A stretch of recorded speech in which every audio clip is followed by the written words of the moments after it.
Tragedy in Pakistan.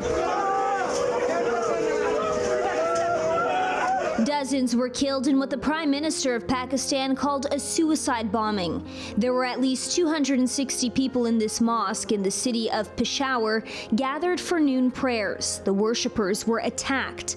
The bomber detonated his load at the moment hundreds of people lined up to say their prayers, officials said. The front of the mosque was destroyed, the structure collapsing on the worshippers, some who may still be trapped in the rubble.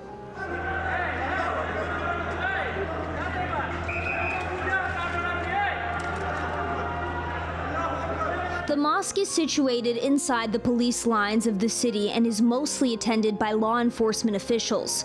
The building is located inside a highly fortified compound that includes the headquarters of the provincial police force and a counter-terrorism department. Rescue operations were still underway late today as a mass funeral was held for some of the victims.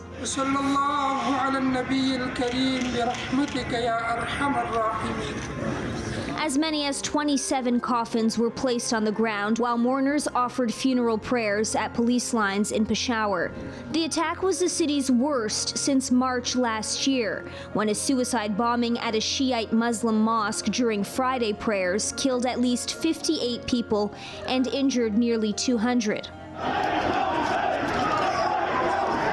Islamic State militants claimed responsibility for that bombing. Today, a suicide bomber blew himself up inside the crowded mosque and appeared to have passed through several barricades manned by security forces to get into the Red Zone compound that houses police and counterterrorism offices in the volatile northwestern city. The Prime Minister was briefed on the situation and visited victims in the hospital after condemning the attack. Activist Malala tweeting, "I am shattered and heartbroken that so many people lost their lives or suffered injuries in the attack on a mosque in Peshawar police lines. I urge the government and security forces to fight terrorism in all forms and protect every citizen. My prayers are with the victims' families." The former president of Afghanistan, the country now ruled by the Taliban, tweeting, "I strongly condemn the terrorist attack in Peshawar and expressed my deepest sympathies with the families of the martyrs and pray for the speedy recovery of the victims. The Afghan people understand and share the grief, as does every Muslim and every human being in the world." A journalist tweeting this photo of donated blood, writing, "Thank you to the people of Peshawar."